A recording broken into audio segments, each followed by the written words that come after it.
Hello, hello, good morning. Today is cold in São Paulo and today's activity is really, really good. But before that, let's have some coffee because coffee is life. Oh, yeah. Do you like coffee?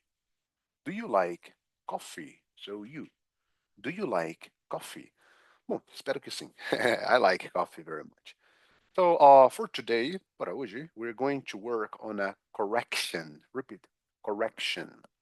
Trabalharemos aqui hoje em uma correção de algumas questões de um placement test. A palavra placement significa avaliação ou nivelamento. Então, sem mais delongas, let's go on our material. Vamos ao nosso material.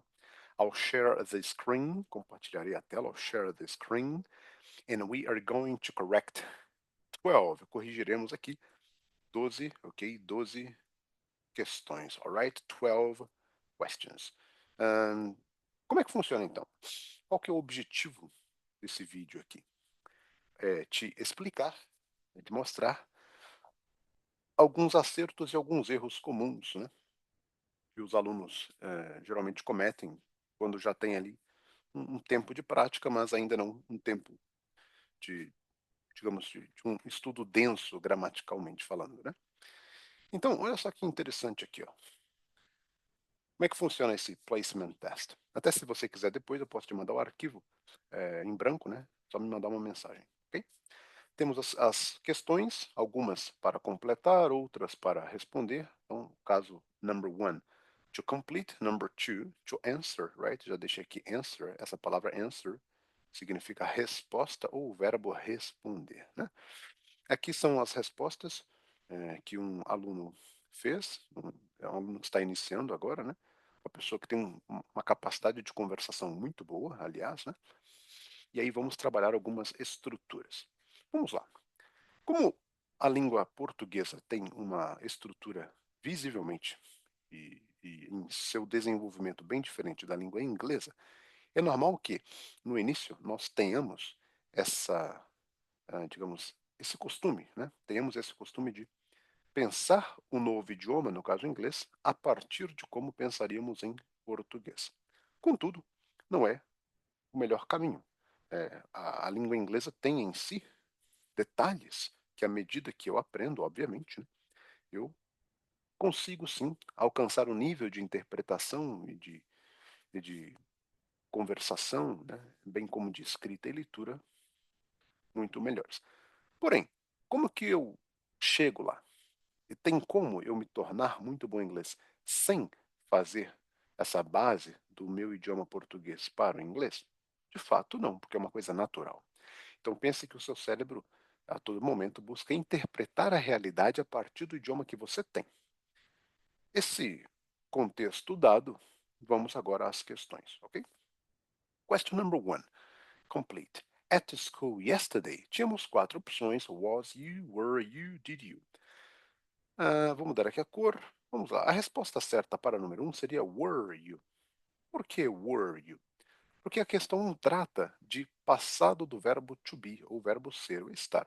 Aqui no meu canal do YouTube, algumas videoatividades relacionadas ao to be. Tá?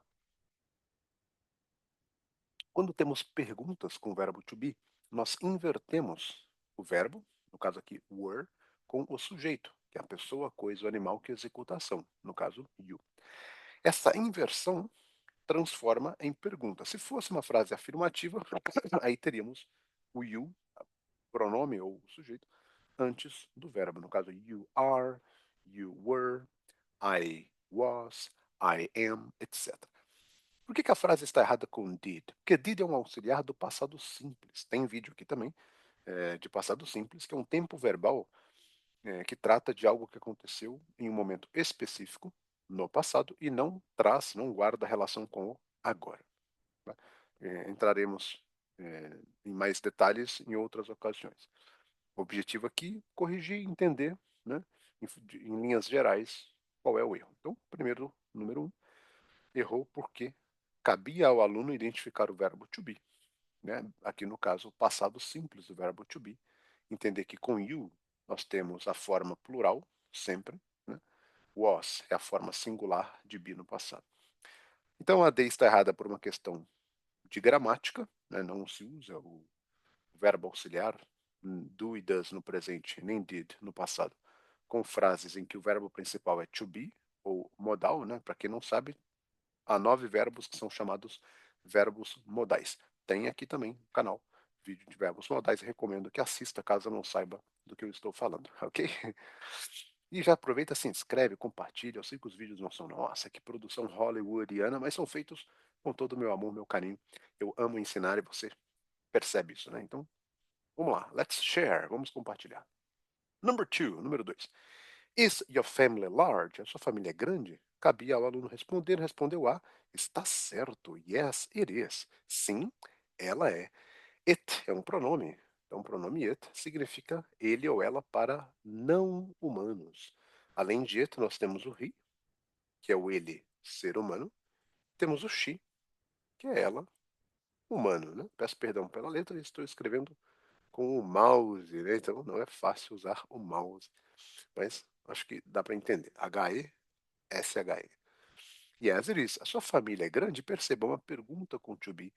Houve aqui uma inversão ó, do verbo is antes né, do pronome. Is your family large? Sua família é. O pronome é um perdão antes do sujeito. Né? Pronome, palavra que substitui o nome, aqui é o sujeito, sua família. Sua família é grande? Sim, ela é. A B está errada por conta do they, né, porque a palavra família é singular e they significa eles ou elas. A C está errada por conta que está incompleta. It not, faltou o verbo be aqui, né? Seria it is not. E a D, porque o they é plural, ele não combina com o is, sim com o are.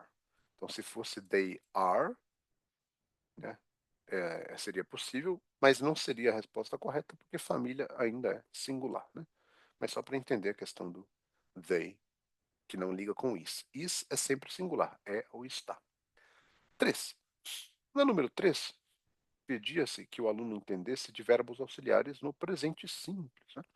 Então, o que he want, o que ele quer. Want é o verbo querer. Espero que você esteja com caderno e caneta anotando. Anotando as dicas, as explicações, né? E estudar é isso, né? Então, se não fez, pausa o vídeo agora. Get the notebook, consiga o caderno, and your pen, e sua caneta, and go, go, go. Take notes, tome notas.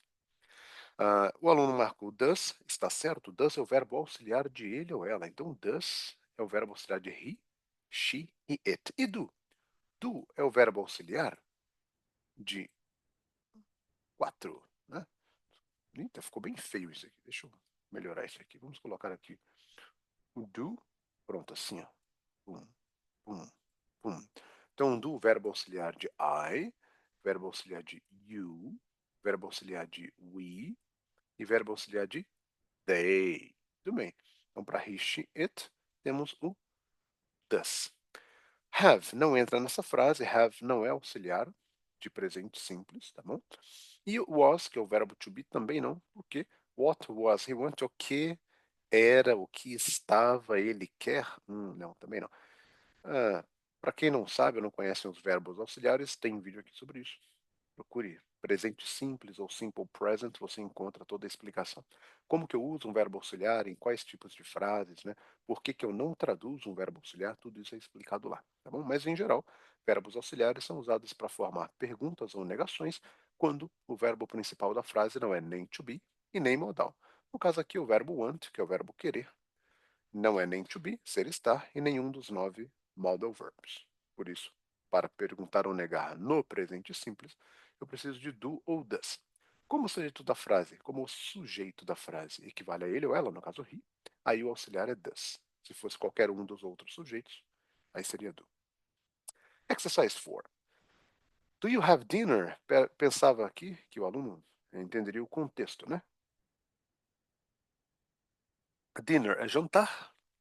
Have dinner é uma expressão que significa jantar, de fato, né? Ter, tomar o seu jantar. E aí, a resposta certa seria a letra B. What time? Que horas? Que horas você janta? O verbo auxiliar do, né? Então, que horas você janta? Essa seria a resposta certa. Ele marcou what kind of, que tipo de.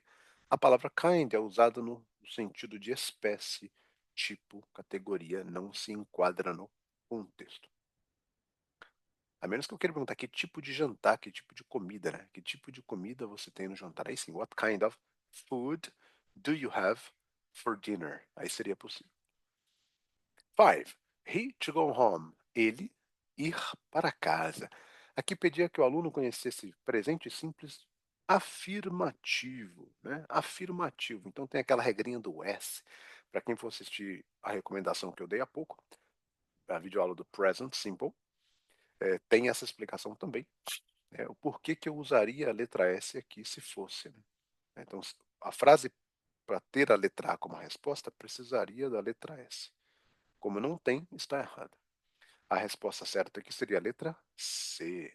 Então, mais uma vez, o uso de auxiliares. O did, auxiliar do passado, na negativa, didn't, e o verbo want na sua forma base. Porque sempre que eu uso um verbo auxiliar, o verbo principal fica nessa forma base, ok? Inalterada, infinitivo, ok? Exercise 6. Where to school? Olha que interessante. O aluno aqui foi pelo contexto e perceba que na 5 ele errou essa questão gramatical do did mais verbo auxiliar na forma base. E na 6 acertou, porque isso é comum. Muitas vezes a pessoa que já estuda há um tempo, estuda por conta, ou estudou e parou e voltou a estudar, tem memórias e algumas frases parecem mais corretas do que outras, aquela impressão. Ah, eu lendo me dá a impressão que esse é o caminho certo.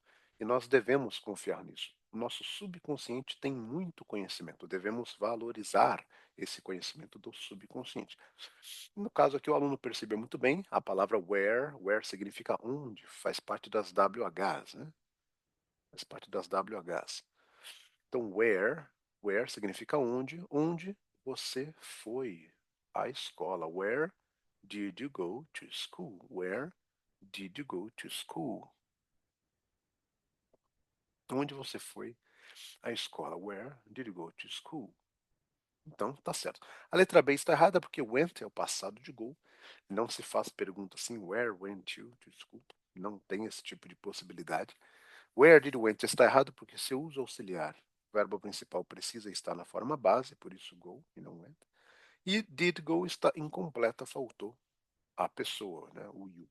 Ok? Então faltou o sujeito da pergunta. Então, mais uma vez, auxiliares.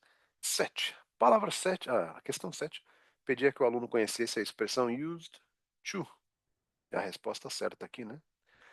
Use mais to significa costumar, ter um hábito. Então, quando fala que latim used to be compulsory, o latim costumava be, ser ou estar, costumava ser compulsório nas escolas irlandesas. Aí é uma mistura de conhecimento da gramática used to, essa expressão de ter hábito, quando algo era habitual e não é mais, né?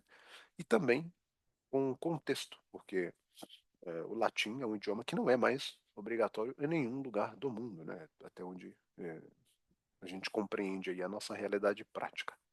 Então, latim used to be compulsory in Irish schools. Eu digo realidade prática porque, obviamente, há lugares, contextos, grupos sociais em que latim é ainda obrigatório. Em linhas gerais, eu falo, né? Tudo que eu explicar aqui, por favor, em linhas gerais, ok? Não há como, em uma explicação, eu abordar todos os níveis possíveis de aplicação de uma determinada regra, ok? Então, exemplo, lá no Vaticano, né, país é, da instituição católica, por exemplo, obviamente a língua latina ainda é muito utilizada. Em algumas faculdades e grupos de pesquisa de várias e vários temas dentro do direito ou até mesmo da sociologia, você tem linhas de pesquisa que usam a língua latina, né? Então, a língua do latim, enfim. Então, em linhas gerais, né, costumava ser compulsório em escolas irlandesas, não é mais compulsório. Então a B está errada porque would be seria compulsório, iria ser? Não, né? Não, não tem aplicabilidade prática. Has, errado, latim has, latim tem compulsório. Não, has been tem sido, ou seja, era e ainda é? Não, também não. Então por isso letra A é a correta. Very good. Vamos para number 8, número 8. The boy was eat cake when his mother came into the room. Ele cometeu um leve erro aqui. Faltou o sufixo ing. O garoto estava comendo. Então ele identificou bem o be. O garoto estava a comer, né, bolo quando a mãe entrou no quarto. Então a A está errada por isso, está incompleta. A B está errada porque o garoto come bolo quando a mãe entra no quarto. É uma frase que não está perfeitamente adequada à gramática e ao contexto. E a D, o has, né, não combina com esse verbo no gerúndio assim diretamente. Né? Então o garoto was eating, estava comendo quando a mãe entrou no quarto. 9. There, ele marcou perfeitamente. Isn't any.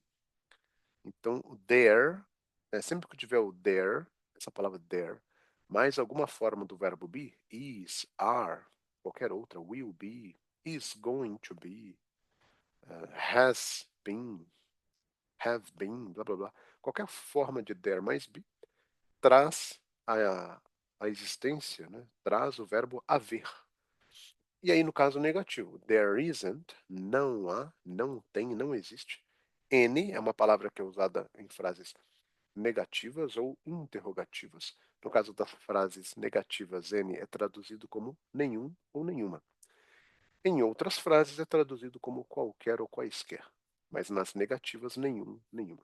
Então não há nenhum leite ou não há qualquer leite para o café da manhã. Frase certa. Então, a primeira está errada porque some é usado em frases afirmativas majoritariamente, não negativas. Any, there any está incompleto. E aí a D dizia que a frase their milk from a breakfast já estaria completa. Não está, né? Falta aqui o is ou o is not, no caso do leite. Ok? Reta final, number 10. Pessoas da Polônia foram para a Escócia no século XX. Então, as opções eram muitas de, a palavra of significa apenas de. Muitas de pessoas da Polônia? Não fica correto a concordância. A B, muitas pessoas. Opa, a letra B está correta, né? Muitas pessoas da Polônia. Ele marcou a C, por que está errado? É por causa do of. E of significa apenas de. Só isso. Nada além de de. Ah, não significa do, ou da, dos, ou das? Não. Ah, então como é que eu falo do, da, dos, das, of, mais the, igual do, da, dos, das? Então, se por acaso a letra C fosse some of the people, aí estaria correto, porque seria algumas das pessoas. Mas como tem some of people, algumas de pessoas, aí não há concordância. Então está errado por falta de concordância. A letra B acerta por questão de concordância. 11. There are, acertou, a lot of. Então, existem, ou seja, há muitos falantes de francês em Montreal. Fica no Canadá, uma província que tem uma cultura francesa muito, muito forte. Para quem não sabe, Canadá, boa parte do Canadá foi colônia da França por muito tempo. A letra A está errada porque much é usado em contextos de substantivos não contáveis. Se você não entendeu o que eu estou falando, manda uma mensagem, né? Te ajuda a entender, se for o caso. Né? A lot of é uma espécie de genérico, você pode trocar a lot of tanto por much quanto por many. Many seria, né, para os substantivos contáveis. Então, many e much. Much não contável, many contável. A little é pouco, é o contrário de much. Not much, também não, porque French speakers são contáveis, são falantes, no plural, né? Então, a lot of é a única que se aplica a essa possibilidade aqui de plural. E por fim, 12. She with her friends every day. O segredo dessa 12 era entender aqui o every day. Every day significa todo dia, e todo dia indica rotina.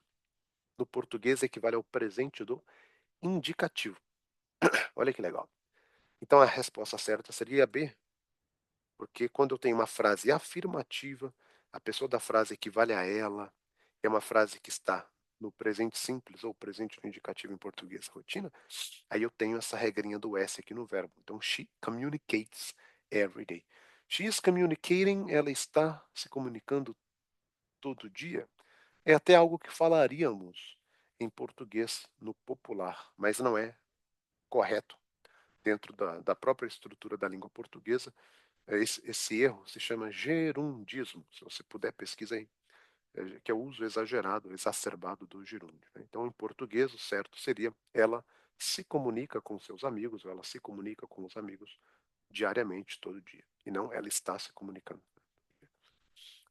No lugar de ela está se comunicando diariamente, o certo seria ela tem se comunicado diariamente. Aí seria uma frase no particípio, tá bom? Tá aí uma dica para vocês melhorarem a língua portuguesa também. E, por fim, will communicating, tananã, né? Ela, ela, indicativo de futuro, communicating, faltou aqui o verbo be, will be communicating.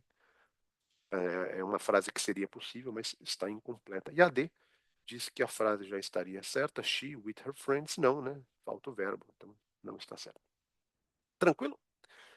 Então encerramos aqui, mas essa grande atividade, pô, muitas dicas, muita coisa boa para você aprender. Então, se não anotou, volta o vídeo, anota, tá? Estudar é isso, estudar é fugir da zona de conforto, é enfrentar situações difíceis, né? E entender que é um dia após o outro, 1% ali, 1% every day, right? Espero que você entenda isso. E lembrem-se, nunca estudem por obrigação somente, que a escola, a faculdade, o curso, a especialização, o trabalho, a dinâmica social pedem. Não estudem só por obrigação. Estudem por amor próprio. Quando você estuda, é um ato de amor próprio. Porque o conhecimento é aquilo que você desenvolve em si para que você seja uma pessoa melhor para o mundo, né? Think about it. Pense sobre isso, ok? Thank you. Deus abençoe. E lembrando, se precisar de aula de inglês, português ou relações internacionais, me chame. Para quem não sabe, eu sou mestre em relações internacionais pela Federal do ABC, bem como bacharel em relações internacionais também pela FMU São Paulo. Então, precisando, contem comigo aí para temas relacionados. Thank you very much. God bless you. Deus te abençoe. Bye bye.